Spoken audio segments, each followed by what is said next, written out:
G'day everybody, it's Dave from Wing Chun Mind Force. Extremely excited and happy to have my friend and inspiration Beau Bouzard, Sifu Beau Bouzard here. I'm going to talk about his Wing Chun, talk about his background. He's an amazing practitioner and he's just come up here out of the blue, after this long depressing time of being locked down.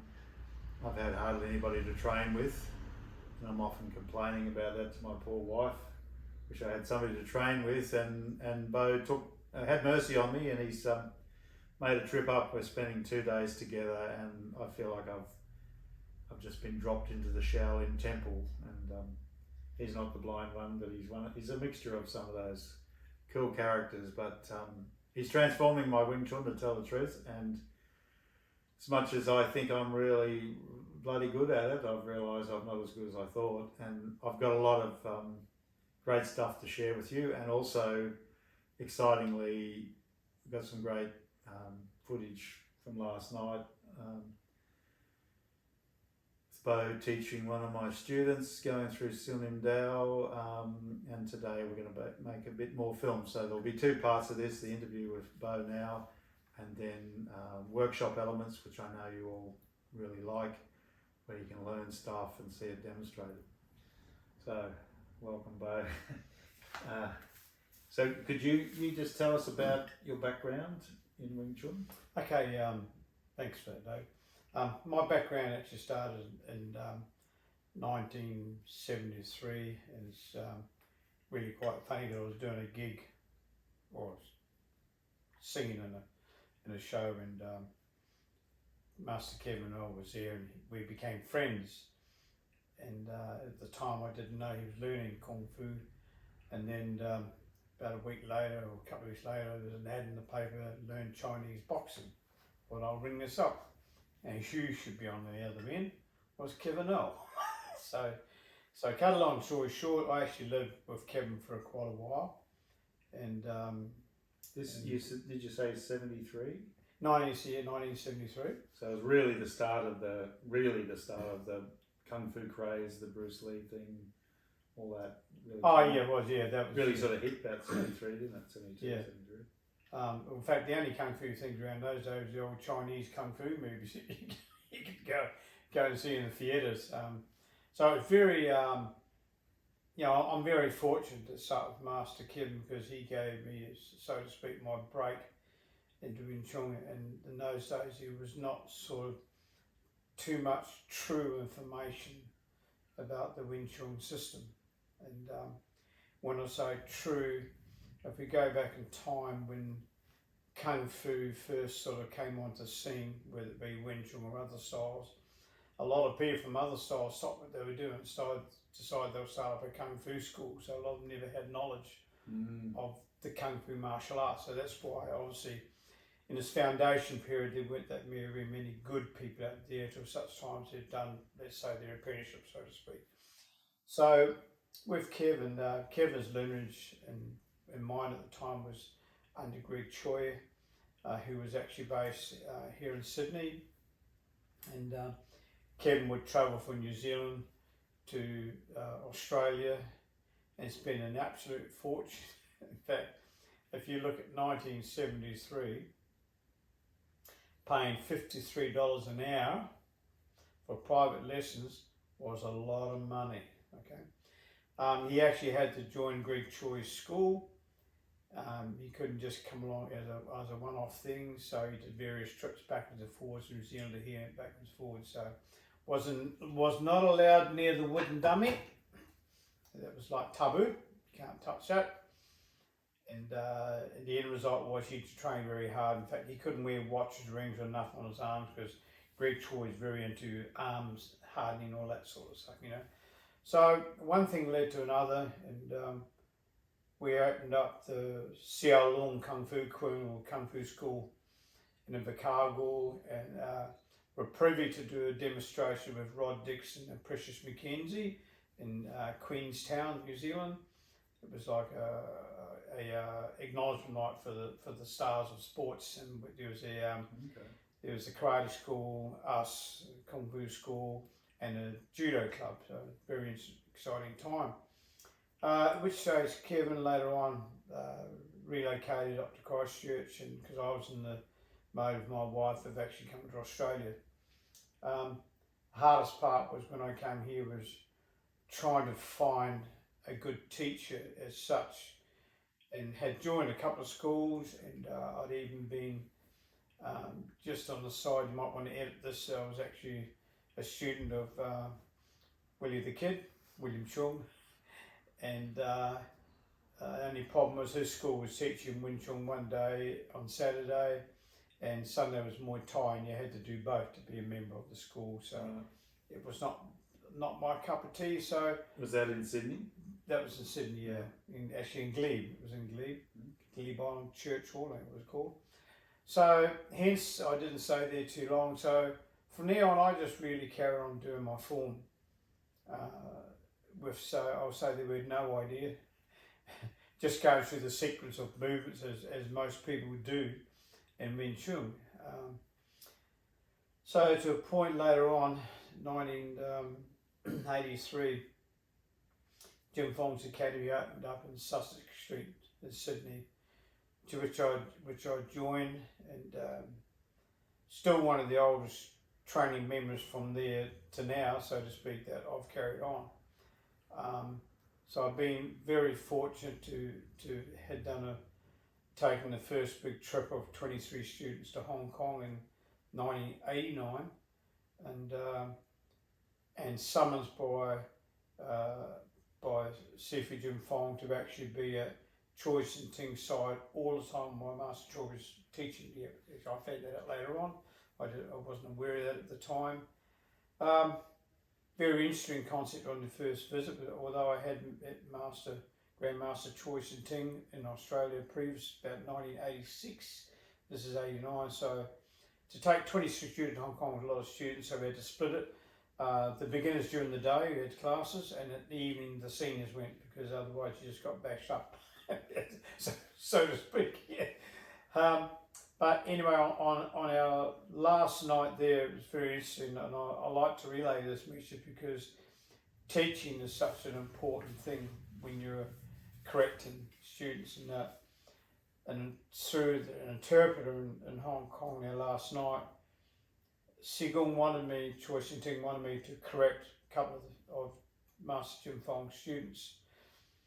So to me it was embarrassing in some ways because of who me. Okay, then I'll do it, and corrected these two, and got the normal Choi Sin Ting nod afterwards once the interpreter spoke to him, and I proceeded to sort of walk away, and next thing the interpreter said to me, Choi Sin Ting wants to know what was wrong with what they did and why did it need correcting.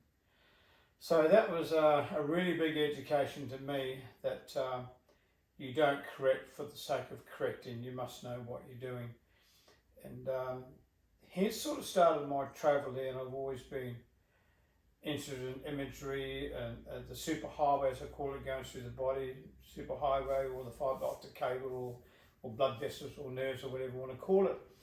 It's really important in this art, because this would have been what it was like back in its day from the Buddhist monastery. Now, we don't know what it was like at the monastery in terms of Wing Chun.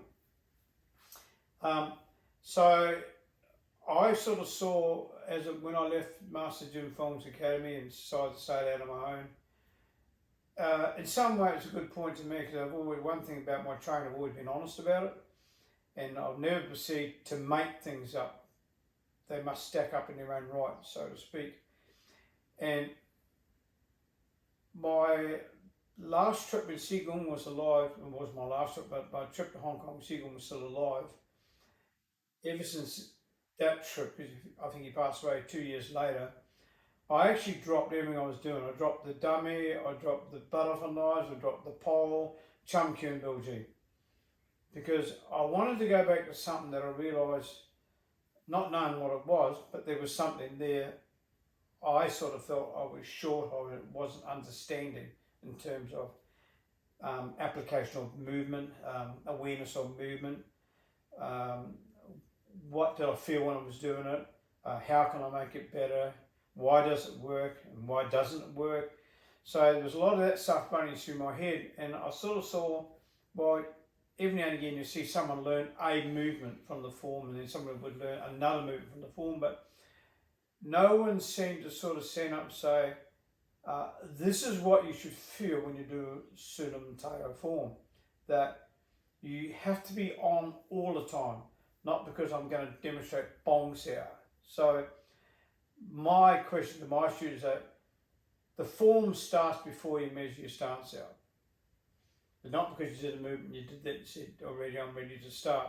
So this is the important part. So we have Mana Wing Chun in Sydney, is that my students can't start training until such time.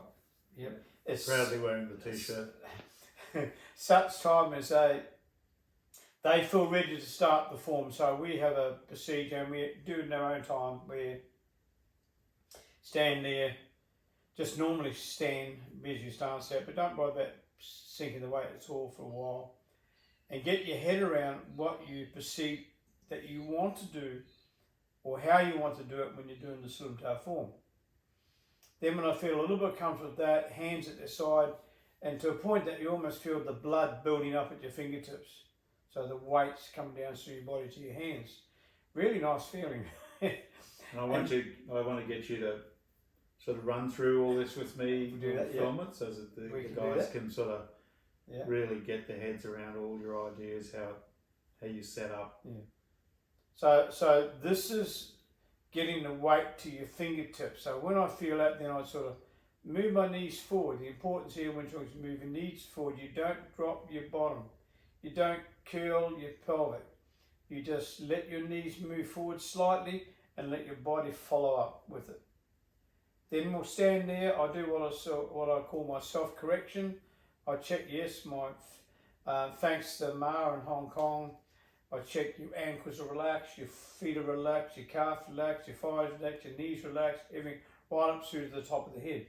When I feel I'm at this stage, then I will actually start my form. Now, I've just got a different start to the Siu Nim Tau form, which is like the key requisite to movement of how you perceive that your rest of your movement is going to be done, because this part of the form you do is already in the form anyway later on. So that's it as far as that goes, but it's more now about awareness of movement is the key to improving movement, which is Moshe Golden Krakus. I think I might have said that wrong anyway. Yeah. Sure, Dave will correct it. Yeah. It's very important because when you reach out, you're aware of, did you just place it or did you extend through your body to reach out to go and get it? So it's a bit like a good swimmer. Some people got short strokes, people like Ian Thorpe had a massive long stroke, and I say good flexibility in the shoulders, be able to bring his arm down and pull himself through the water. So I perceive my form to never be, I would say it's complete, but it's not completed because I will never get to complete it anyway. I know that for sure, because there's always something in the form. This is the thing, you just don't do the movement, he said, she say, do this, he say, do that. You must know it yourself when you're doing your form. Understand your form, understand your movements, feel your movements when you're doing them. So you're not doing the movement for the sake of doing it because, oh, this is the next sequence of the form. It's so important. I feel a funny feeling, tingling sort of goes through my body because it's so powerful. And hence the only reason why I named it Mana Wing Chun, because Mana in Maori, in New Zealand Maori, is all about getting to know yourself, to understand yourself, the spiritual side of things and that, and you never stop doing that in life. So this is what Wing Chun is really about, and I still will, to the day I die or whatever, I will still try to carry on and perfect actually what I'm doing. So I'm pleased to be up here with David. I don't have a problem sharing my information at all because I think it's important that one little snippet might help David immensely. That's what it backs out. We don't have to show him a whole lot of things because you get the one key to it. And to me, that one key learnt is about releasing mass, not relaxing. Now, I'll say this in a probably non-productive way, is that relax is like a blob, doesn't go nowhere.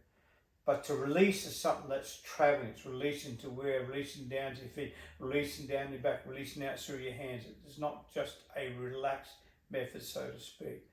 So it's important that you feel this when you're doing it, and this is what this trip up to Marilyn Bar is all about, and I'm pleased to be here.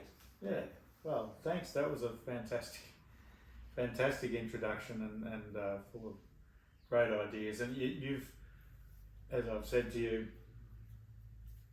I've been doing this for quite a few years, and I've found that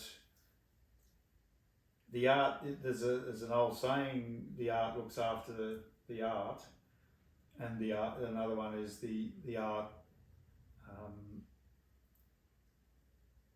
is found in the strangest places. It's actually, that's the English translation. But two things are, in my experience, the people like yourself who I learn most of are often fairly unlikely looking. You don't look like Jean-Claude Van Damme. You got nice hair. But, quite a few of the people that I consider the very best in Wing Chun that I know, they don't really look like martial artists. You look like a tough guy, you're like you told me, you're an old bodgy. You've been different things, but you're a man who's been around, who can handle yourself. But that's a strange thing about this art. Many other arts are sort of all about being a muscly, almost a poser, being really super fit and flexible and whatever. But this internal art, you find it in the strangest places. This incredible power, and people who haven't felt it, I'm sure, lots of my videos, people think, oh yeah, bullshit, because they haven't actually felt it. When you feel it, it's an enlightenment. It's like, oh my God, how can this be possible? But it is. And the other thing is that my attitude's always been, I want to be the best I can be. I'm not competing with anybody else. I don't think, oh, I'm better than that guy, and that guy maybe not as good as that guy. I don't really think like that, because that doesn't matter. I learned that as an artist. I used to compare myself to all these wonderful artists and think, oh, I wish I could be as good as that guy with his cool monsters or sexy babes or whatever. And then one day I realised, like, Dave, you'll never be that guy because you're not that guy. He's had a whole different life to you. Everything about him is different to you. You're both artists, you're both painting or drawing, but you just naturally... hence the saying on that, if you want to challenge someone, you challenge yourself. Yeah. And as you've been telling me, and as many other great practitioners have told me, it's your kung fu, it's what's going on inside of you that matters. And I really hunger to get better. For myself, and I don't want to fight. I don't know, I live in a super peaceful place. There's just not thugs walking around, and I've always been able to, because I'm reasonably big, I've got a bald head which seems to frighten people. I just give them the knit brow, and they're like, oh no, I don't want to fight you, mate. But I might be thinking, oh, this guy will do me probably. But that's why I walk behind them. Yeah. But the thing is, this art, it's just such a fascinating art, and human impossibilities. Like, you'll see some of the things we do in the other video. Beau gets me doing some things that really are pretty incredible. And if you've ever been tested, and a lot of you have, you know what it's like when you're sort of stuck. You're like constipated, and then when it works and you get that person shows you how to do it, sets you up just the right way, it's like, it sort of slips out. It's like, where did everything go? Where did all that pressure that was stopping me, I'm completely stopped, and then there's just nothing. It's like sort of almost like a joke. I've always had the feeling like you just let me do this to patronise me, you know. But good teachers never do that. They won't be an absolute bastard to you unless you think in some ways the depth of Wing Chun is so deep. Some may get there, I hope we'll get there one day. Some are just on the surface, but there's what I found one of the keys to my understanding is that softness allows movement, but hardness won't. Until we drop the male mentality of rigidity, or I need to build up my muscles, so I've got a really good strong punch. It's not what it's about, because this art is about bringing your back to your front. Now, as we'll explain, some ways it's a bit hard for some people to take on, but it's all about releasing your scapula, releasing your trapezium muscle, which has got 3 parts to it. Imagery of your scapula sinking down to your lats, which is in line with your elbows. So we've got this relationship going across what I call imagery or superhighway. Because the key to this art is that to get behind your elbows, for your elbows to move your arms, to have a feeling that your body's slightly inflated, but not fully inflated. So you just find it a bit like a flat football, and you put a bit of air in it, it goes, whoop, just sort of pops up. But to have that presence there on all the time when you do something, to have that presence on when you're doing the form all the way through the form, not switch on, switch on, switch off. Because Siu Nim Tau, Siu Nim Tau, is that I look at my form as being that every movement is something, whether going, coming, forward, backwards, left or right, up or down. There is some form of application. Now, people will make up techniques. Okay, well and good. Techniques are okay if it happens that way. But suddenly you get mugged and you think, oh gee, if I only had learnt that technique beforehand, I would have been right. So the technique of Wing Chun is to learn the Siu Nim Tau form. The Siu Nim Tau form is the technique. The moves in that are the techniques. It's not because, oh wow, I landed at Bong Sao. No. Bong Sao is just a word, this means wing arm. It's what you're doing with the Bong Sao to get there. Even from the position, as soon as you do this, or then you just roll out to Bong Sao, not going out to Bong Sao, because you get stopped in your track straight away. And even what I did then is actually shoulder. So it's a lot of depth and a good journey. And we, like I said, we'll video you running through the whole thing you taught me yesterday to set me up again. And as I said, this is not really self-defense, but I've developed a lot of things that work for me over the years that I think are good ideas. But what I realised yesterday, as Beau set me up, is that I haven't really been putting enough effort or understanding into really Fong Song, like not just relaxing, but he pointed out things were going wrong, and as soon as he pointed it out, it was like suddenly he couldn't stop me. I was moving and doing things that whatever he said, as soon as I got the right ideas as he showed me, and I felt it. I thought, yeah, that's the feeling I'm after. And it was just like a step. It's just that one step better and transformed it. And then I was doing things with the pole that I've tried to do for years and just felt like, oh God, how am I ever going to get to the point where I can do that? And he had me doing it. Like, we set up Siu Nim Tau and then we jumped to the end, to the 6th form, doing things that was like no trouble at all. Amazing stuff. But I just like to ask you, for the sake of the viewers, a bit about your memories of Hong Kong and Qigong, and especially things that I'm really interested in the cool freaky things. And you were talking about the feeling of Qigong putting energy in his arms? I'd like you to just talk a bit in about that. 1989, when we went to Hong Kong, as I said before, is that Choice and Ting summons me to go over it, and I actually do it myself now, put my thumb on his wrist, and then all of a sudden everything in his forearm seemed like it was extending out to his fingertips. It was a weary feeling. You go, oh my God, what's that? I call it the internal, I call it the snake. So, but it's like, if I use it, I can either lay my hand like that, which is hard, or I roll out through. And what'll actually happen when you get the roll out, you'll find that it'll actually pull your elbow forward.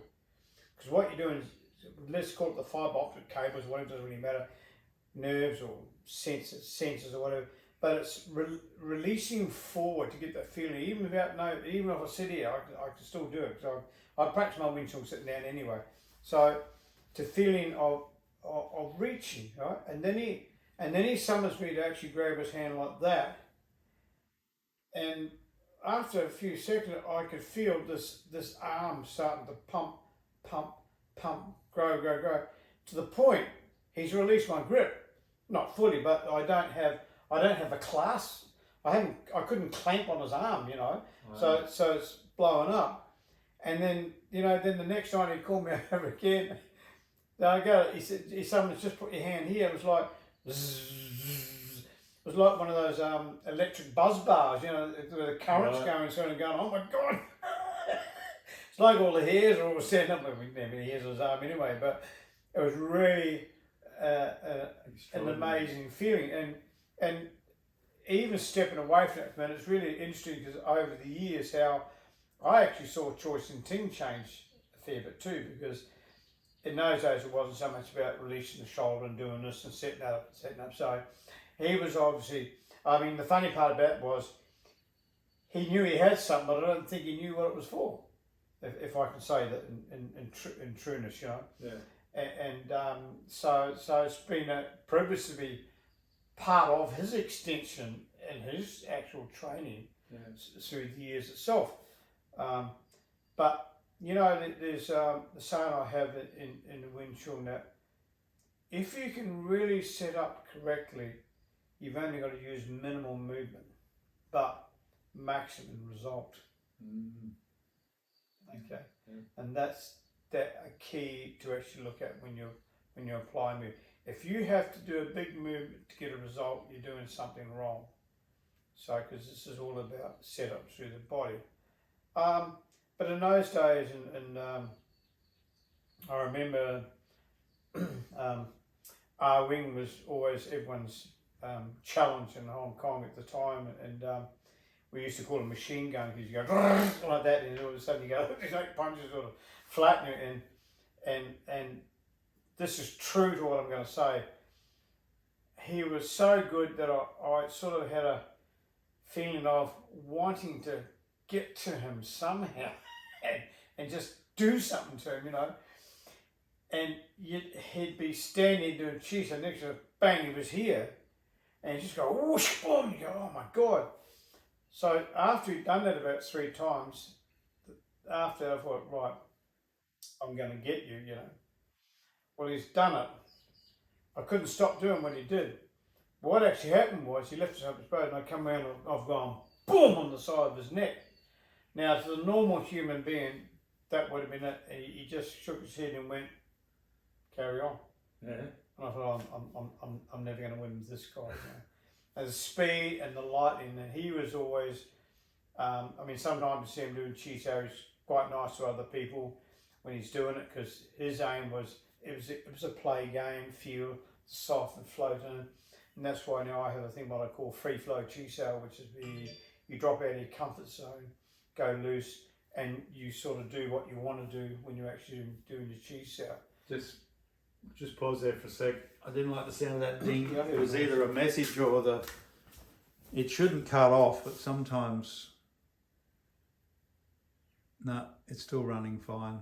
I was at 33:20. I'll just do a quick slice there, but this new phone's got a massive amount of memory in it, so So getting to that part, Just pause for a sec, and so that it won't be too much of a jump.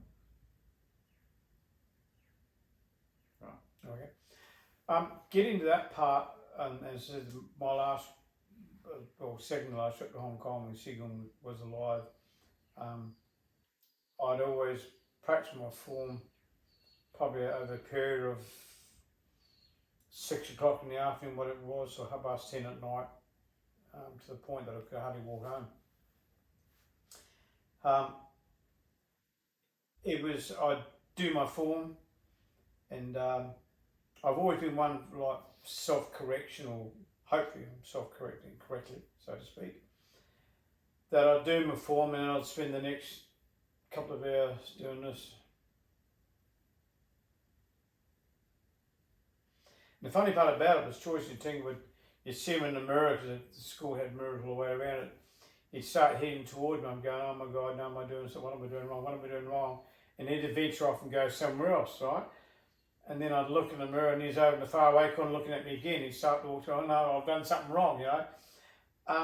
He never changed me or never touched me. So I sort of acknowledge that as his way of saying that you're either onto something or you're trying to make it correct. And he didn't bother coming near me. He just left me alone altogether. And then I might do a bit of Qigong work, and I'd go back to that part of the form again. So each night I'd actually work on a part of the form, and to try and get it right. And you could visualize, oh, this arc coming over there, and this arc coming down here like that. The sinking of the elbow, not the pulling back of the elbow, and I think you get to understand. So imagery becomes a big part, a lot in Wing Chun when you're doing your imaginary whatever. But it's as I said before, you never sort of think, okay, I know that now, I'll put that down and get to this part. No, you're always going to work on each and every part of what you do.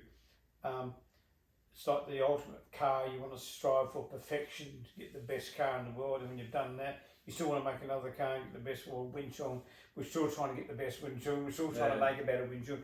But I shouldn't say make it better. You're trying to enhance what you've learned and to understand, because I truly believe, and I'll say this, and this will go public, that a lot of people in the world that learn Wing Chun will make it up. It's their idea of Wing Chun because they don't really understand the depth of Wing Chun. So take it for what it's worth. As I said before earlier on, you can make up a lot of techniques, but if you're in that situation, someone whacks you when you're going to come back to your instructor and say, how come he didn't show me that one? Because he attacked me in a different way. Yeah, right. So I will sit in a chair and do my form. I will lie down on the floor and do my form. It's really hard trying to do Tan Sao up to the sky. Okay. I will stand on one leg and I'll do the form. I come from a wrestling background. It was 7.5 years, I think it was, amateur wrestler, and also 2 years boxing, and about, I don't know, 7 or 8 years as a bouncer, actually. So in the fighting field, yeah, I've had me loss or two, by the way. That I wish I had known Wing Chun back in those days. It would have been a big help. But what it is now is that, and I've heard this, and I can say it here, that people are saying that Wing Chun don't get on the ground. Well, all I'll say to that is that you don't really understand your art, because it is good on the ground. I've actually broke someone's sternum on the ground just by applying Wing Chun elbow to his chest.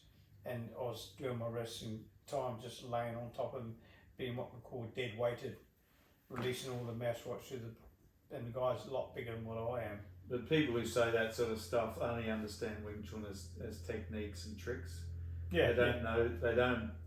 They've never come across or been shown this force concept, this way of developing force, which when you taste it, it's obvious that it would work in any situation. You know, somebody's lying on top of you. It's the same as somebody standing in front of you, stopping you. There's no difference. Somebody's on top of you, just go, see ya. Or they got you in a lock. There's no difference between somebody holding you out there or somebody's down like that.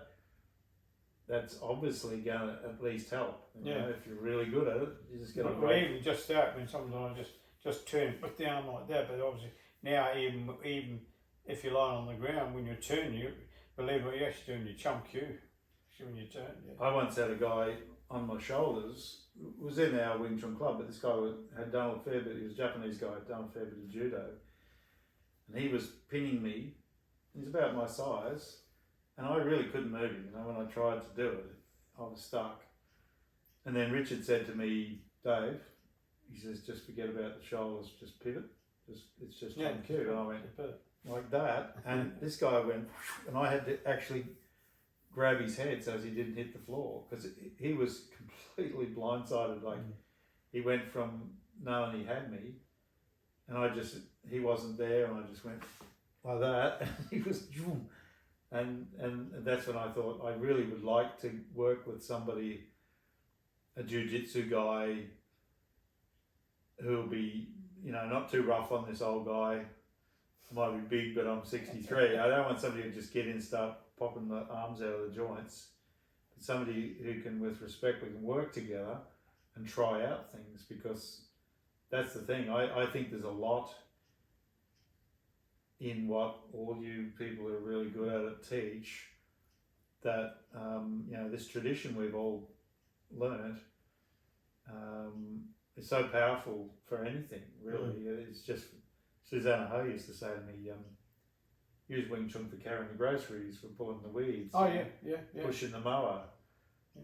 That's, you know, anybody who's really into this, we all know that. If you walk down the street, you walk tall. Yeah, you just sort of do your Wing Chun, you practice it, and you learn. You know, when I started out, I remember standing in Bondi Junction going like this, and people look at me, oh, well, I better not do that.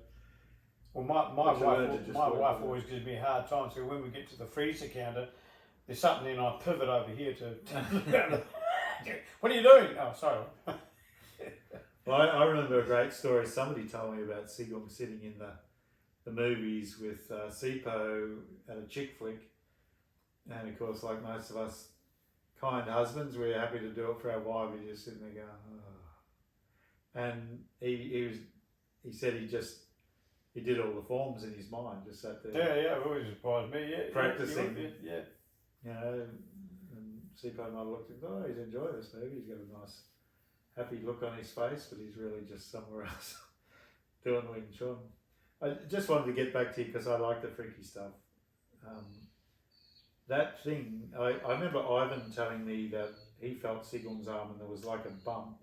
He said it was like a little mouse under the skin. Yeah, running down there, yeah. So obviously that's not just a party trick. And I've heard from, I read in a book about Tai Chi that they call him the vibrating Chinese master or hero, vibrating Chinese hero. And apparently, I can't prove this exactly, but I remember being told that Sigong, I think it's actually in his DVDs, there's these Chinese scrolls, and a Chinese friend said to me that,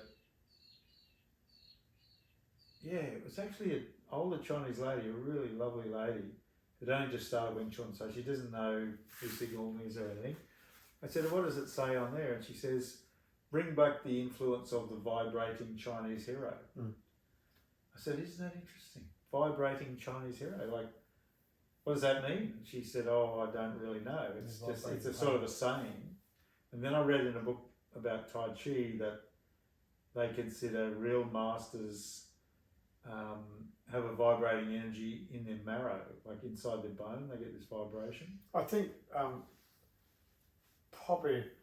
you'll probably know more about this than me, but to touch on, I've actually been invited to go and teach some Tai Chi guys, because what they don't understand is the internal extension within the body. So you can either go out or you reach out. So they follow whatever the move is, right? Where the wheel go, reach right out to do the move. So to feel it at your fingertips, not just because your body feels good. Yeah. And I think what it is that I think a lot of it's got to do with, and I don't know if I'm saying this right, that a lot of people aren't patient in learning.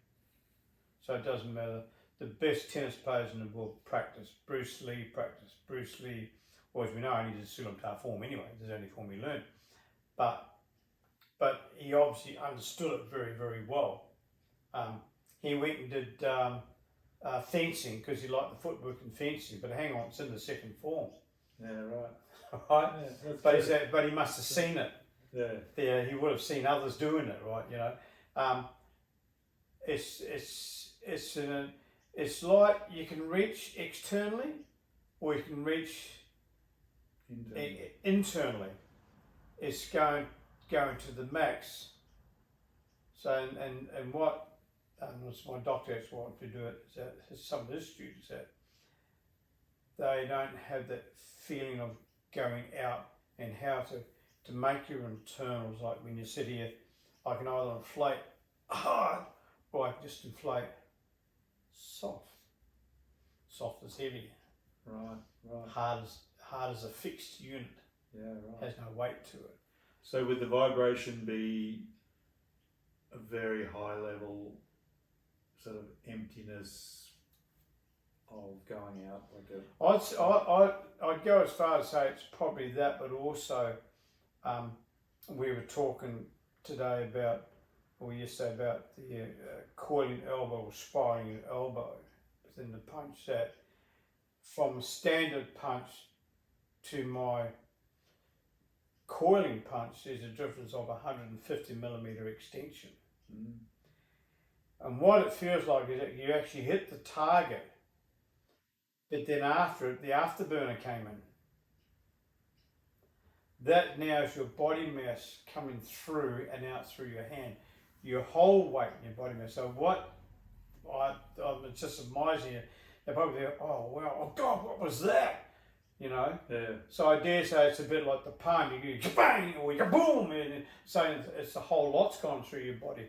So the idea in Wing Chun is that your opponent absorbs your mass, not your strengths. Yeah, right. So I'd go as far, let's say, non-Asian way of thinking, that I would surmise that would be what they're sort of looking at. I don't often say that, but I feel powerful when I do my form. It doesn't mean to say I am powerful, but I feel powerful when I'm actually doing my form. And almost when I finish, I feel like rejuvenated. I think, oh wow, yeah, really, yeah. oh, thank you. I have more of that, please. You know, yeah. It's a energy, a blissful feeling, isn't it? It's like, once again, my good mate Steve, who's Chinese, you know, he trained with Qigong. He said that Qigong always told him you should have happy Siu Nim Tau. Yeah. And he told me a number of times, and I said, you know, Steve, doesn't quite make sense in English to say that it's happy. So do you think it's the better words maybe blissful, you know, a feeling of bliss? I mean, it is happy. Yeah. But happy is just like, I'm happy today. Almost like fulfillment, I'd say. Would that be right? Yeah. You feel fulfilled, you feel like... But it is a high. It's oh, like, it's a high, yeah. I've experienced it a number of times where it's like, I feel like I've been shot up with something really good, you know, some kind well, of painkiller. I can tell you this now, when we talk about a high, when you talk about your Taigong, that sort of stuff, I actually had a couple of karate guys come to my school, and the only reason they came, well, I thought they were going to join, anyway, they wanted to feel this high thing. So anyway, what it was that, and these guys are coming to gear and everything, like, you know. So I've set them up and got them to release the back and extend the spine up and extend the head up and pull up from the sphincter muscle. And they're doing it all. And next thing I see one guy starting to waver. Like, oh, hey, he's going. I had to sit him down, right? I would say he had such a blood rush to the head, or the brain got oxygenated, whatever it is, I'm not a doctor, that he couldn't handle it. It was foreign to him, but it's not to us. Yeah, right. Because we know we're on a certain journey there that once you extend your vertebrae, the blood flows up, it releases all the tension on your spine. You go, oh! It's like an old friend when you comes to us. It's like, oh yeah, and that's where the power is. You know, once you're there, like nothing can stop. Oh, mate. Well, this guy, I'd almost use the word. He was scared of what he felt. Yeah. I think he ran out the door when he left. Yeah. I wish he'd come back. I got a dear friend I went to school with, and he's a total karate guy. He's actually part Japanese, part Torres Strait Islander, and just talks karate all the time. And you know, he's my friend, so he listens to a bit of kung fu, but it was mostly karate.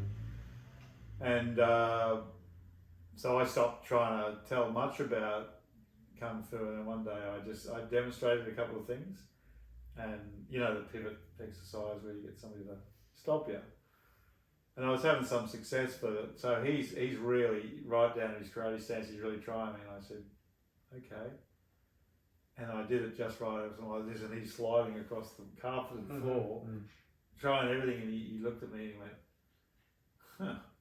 And after that, he was much more interested, and he said, Dave, is this what it's like? And he, just that one thing, he felt it and went, wow, that's different. And I always said to him, you could use this in karate, you know, this is an ancient art of human power that you get applied. I'll tell you a funny story about that, and you may have seen it. I don't know if you remember the original TV series, the ABC series of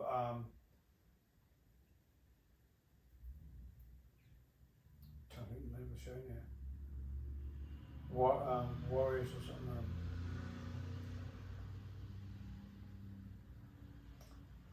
Trying to remember the series. It's about martial arts. About martial arts. Anyway, I'll get back to the name. But they visited the Rue. There's obviously training thing in Japanese they went to.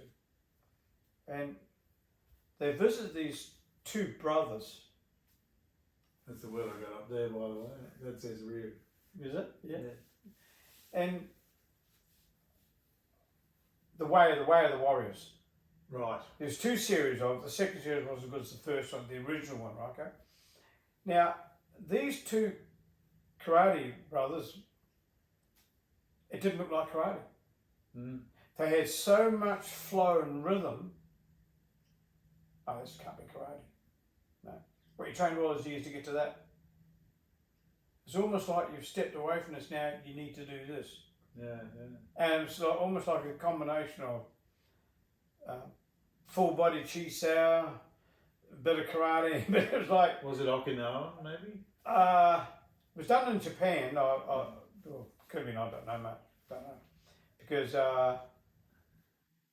John Jarvis in New Zealand was the first non-Asian to do the 100 Kumite. Ah, right. And he was from Koshinkai. You, being who you are, you would have surely heard of Budo, The Art of Killing, that documentary. Like, it's really, really wild man. Back in the 80s, you know, a whole lot of kids that he just lived in this little room with really early computer playing games. He's covered in all sorts of homemade tats and bad teeth and everything, but he was a smart guy, and he goes, Dave, got to see this, man, you know. And so we sat and watched that, and I was like, wow. You know, it's a French and Japanese thing, but it was so beautiful. The traditional Japanese music and the no drama, and everybody in that was just absolutely the best. And the swordsmanship, the karate guys, and the women with the naginata. You know, I watched that again the other day, and I was like, I saw it as an experienced Wing Chun person. I was like, whoa, I can really feel the energy. These people know. But the language barrier and the cultural barrier, there's so much that we don't know about Asia. We think we know, but I know with the Japanese, they pretty much won't tell you secret stuff. And in Japan, they pretty much won't tell anybody unless you're related. There's many arts that forget about it. They don't care if they die with it, bad luck. not going to pass it to anybody except the son or the daughter. And I think what Wing Chun is a world treasure because it's been preserved in a pure form, especially through our Sigwon. It's probably was once something well known by a lot of arts. Something that's always I've asked a few people, so even Kevin actually, and he's really quite conversed on looking up the histories about certain arts and that sort of stuff. First off, what I'm going to say is that a lot of people say to me, "Oh, do you know all the Chinese words to the movements of Wing Chun?" Well, Bong Jia is just Wing Arm. It's not a technique. Tan Xia, just Tan Xia. Fuk Xia. Whereas conventional martial arts, that's a technique. It's got a name to it. This is a technique, it's got a name. Right. We don't, our technique in Chi Sao is a technique. That's what I always say. So the form, Siu Nim Tau form is your technique. That is your technique. You learn that. How many moves out of that? As many as you like. You work out how you like. But getting back to the origins of Wing Chun, a couple of things I did look up on was that, and as you know, Wing Chun's name is Everlasting Springtime. Now, the truth of that is everlasting. Think about it. Yeah. I looked up the cherry plum blossom, and I wonder if many people have bothered to do that. It flowered in winter, withstood the elements in the desert. That's why we always have the cherry plum blossom. We look at this cherry plum blossom, their head, left and right shoulders, left and right leg, upper body, lower body, left side, right side. Mm. This is your core, this is the redistribution of force. So we are the middle of what we do. Now that's a unique thought. Others are the outside. Your tanker's in the middle. Yeah, so I look at it that way, yeah. Yeah, no, that's brilliant. Yeah, So I being a bit of a artist, linguist, interest in languages and whatever, I did look into that because Japanese is the Asian language that I speak a bit of. But I started with the cherry blossom and then the plum blossom, and then found it, the Chinese considered it it's a symbol of the three never giving up, determination. Yeah. It's like I know one of the meanings is it's just absolute determination, never give up, don't give in. And but that was great. I've never thought about it, but it does look like a body. You can see it like that, the core and the centre, and there is those sort of three, like 5 things coming out of the middle, which must have something to do with it. Yeah, they usually have them like stamens, but that's... Actually, one stage when I was going to do a grading system, it was actually I've even got the Chinese characters, and these are all going to be different colours, but it got a bit too glorified. And then what I find in Wing Chun is that, to me, that is that gradings are not required really, because I think everyone is an individual and unique. I mean, you wouldn't say Kerry Packer's a black belt, but his son's only a yellow belt. Well, you pretty much graded me yesterday, and I felt like I went down a belt. I went from black to brown or something, and then you brought me up to second. Hey, gold belt now, mate. Yeah, goddamn gold belt. Yeah, it was like, that's the thing about grading. I feel like a fairly confident person, but I always get really nervous being graded. I remember in Sifu Gym school, I used to really stuff up the gradings. I got only graded to like grade 3, but... Funny, so I'm the same. Yeah. I could actually do the form in reverse. Right. Yeah, that's how much I practice, see. So anyway, I'll start the grade doing the form and think, how I started the wrong end. So whoops, I'll start again. That's funny. That's very creative. I've never heard of something. Oh mate, yeah. Because the funny part about it, it's a bit like we concentrate so much on the first part, we don't concentrate on the end part of the form. So sometimes I say to my student, okay, I want you to go to the end of Siu Nim Tau and work in reverse back to the front. So now you put more emphasis on the end of the form rather than the beginning of the form. And it's really quite funny. It puts a whole different perspective on it. You know, like even the Muk Jong. And on my early days, I'd actually get blindfolded and I'd walk around the dummy. And at all times I know that there it is here, touch it, there it is here. Right. And then another time I was standing there, close my eyes, and I'd actually visualise myself actually doing the Muk Jong. Well, on dark nights I switch off the lights in here and practice. And do it blindfolded. In the pitch black. Yeah. Yeah, just because it's black as and yeah, I get what you're saying because it's all that feeling of the mind and then that connection to the dummy. Yeah. So this you're a very creative thinker. The most important part about this is that is your refinement tool. Don't smash it because you'll break your arms. Okay. Fine tuning, understand your movements, but doing what you might do in the form, but it's a bit awkward now because the arms don't move. So you get the feeling of going around or coming down over the arm, slipstreaming, just going underneath the arm as you're doing Hoon Sao when you come around to do the ribcage strike. This is much the same. So you don't sort of pull off and go back in again. Yeah, right. And so that's really, we treat it more as, well I do anyway personally, is you can't beat him, he can beat you. So be gentle, be nice to it, be kind to it. Just give it a wash now and again. Yeah. Yeah, and I was showing Beau my beautiful dummy wax. It made a real beeswax and this really nice orange smell. If anyone wants to buy some, I can tell you who to get it from. But I've written up there meditation devices and, you know, the Muk Chong. That's when it really occurred to me, this is not a punch pad.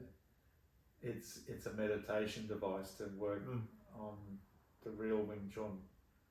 And that, like everyone probably, when I first saw it, I'd come from a kickboxing background since the 70s.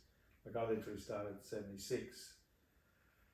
And I wasn't impressed at first. It was like, this thing is weird. It's just like so stiff, the arms don't move, you know. I'd seen what Bouzaid had these springs on it. Springs on them, and I thought, oh, that's going to be cool. Have drop down arms. You know, I literally thought Wing Chun would be like Enter the Dragon. You know, so I expected that we'd be learning to kick really high, jump through the air, maybe scream like a cat. I don't know if that was part of the curriculum, but I pretty much thought Wing Chun would be very much Bruce Lee's take, what you see in the movies. And so at first I was convinced by this beautiful Chinese girl who I was just happy to be in her presence, and she convinced me she was the little sea hing. But she put me in my place a few times. I thought, this really works. This is sort of cool. I'd try to do a big sweep and kick or whatever, just showing her. She'd say, what would you do? You know, I'd do one of my nice roundhouses or whatever, and she'd be on me.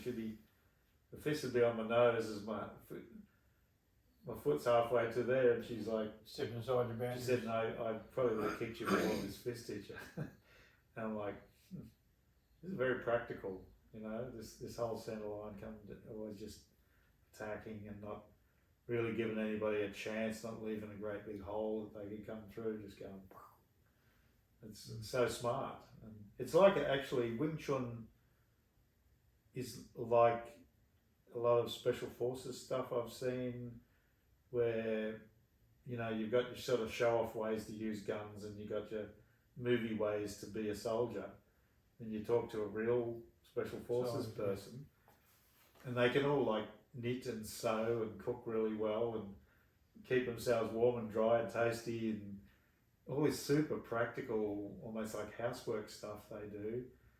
And when they fire weapons, it's like, Yeah, You know, become a just- totally different person. I'll show you how to use a pistol. Punch, Yeah. punch him and fire. Yeah. Double tap, boom, boom. Yeah. Oh yeah, that would probably be effective. Yes, you know, close quarter battle in the SAS. That's what they do.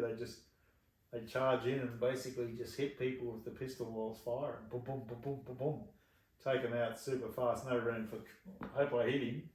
There's I read an article years and years ago about, it was in the war, Second War, First War, I can't remember. Anyway, this American was on sentry duty, and a German sneaked up behind him and went to cut his throat. The end result of that was the German guy didn't succeed to do it, but what actually happened was the reflex from the military guy was so quick that he moved the guy's arm up and it cut him right across the upper lip, right through the top part up. He opened it all up. Right. The American killed the German.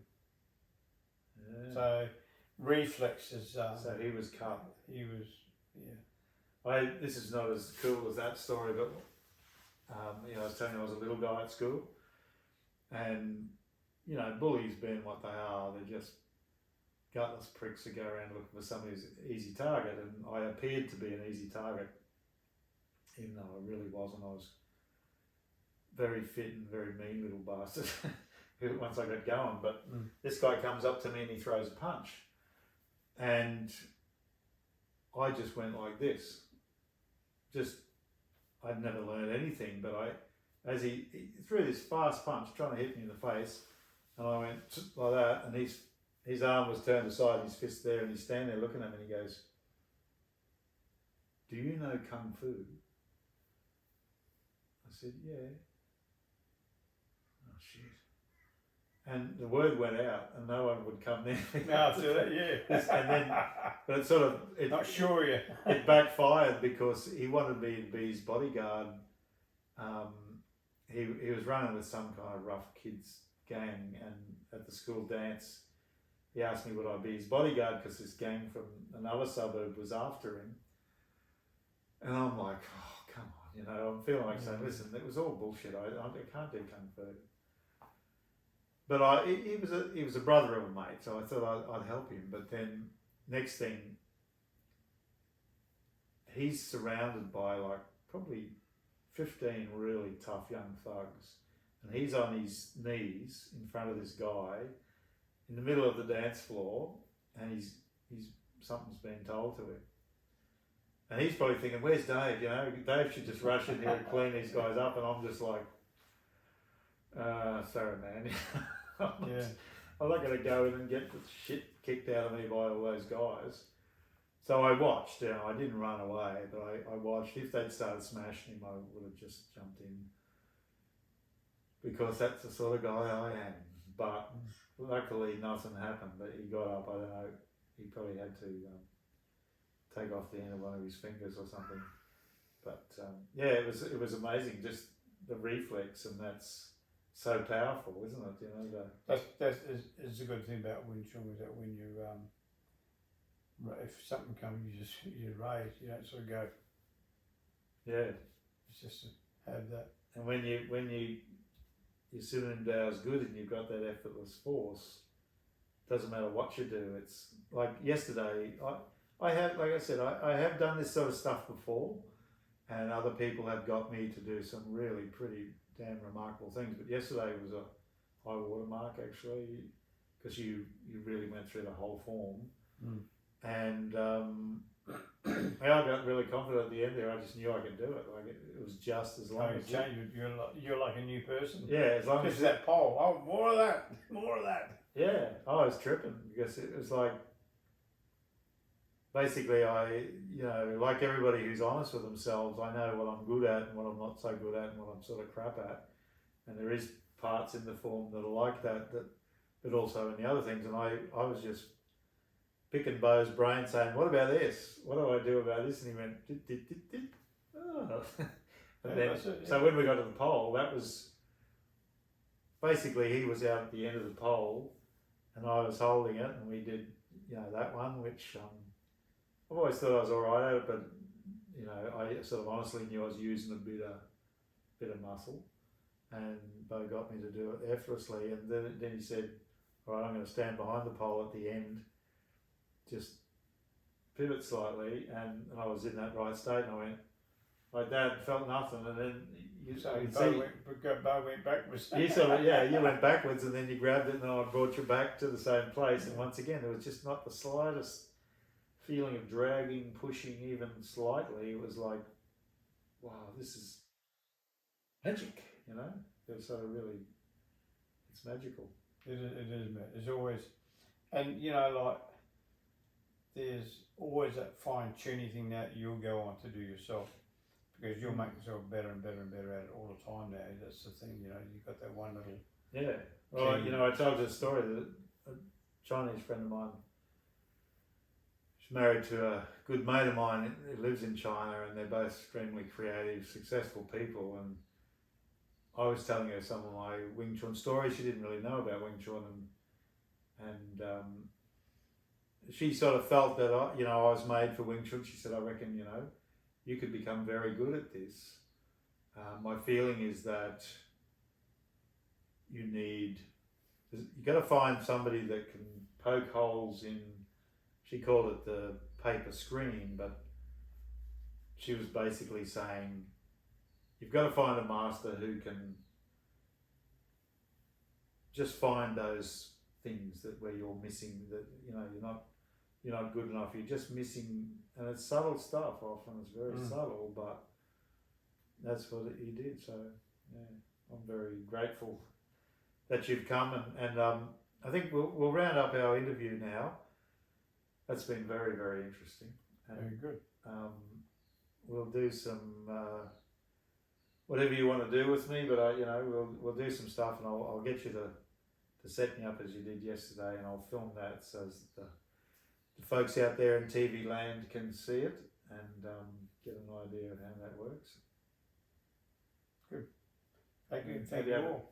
Cup of tea first, or whatever you want, but yes, please write whatever you want in the comments. If you say anything mean about Sifu Beau, we'll both be coming for you, so watch your back.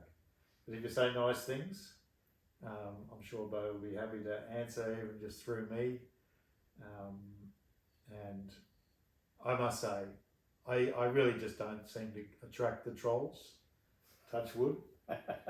But everybody who follows my channel seems to be very cool people, and that's good. Yeah, I got some fantastic people, really. Just about any country you want to imagine, except Antarctica. I haven't got anybody from there yet.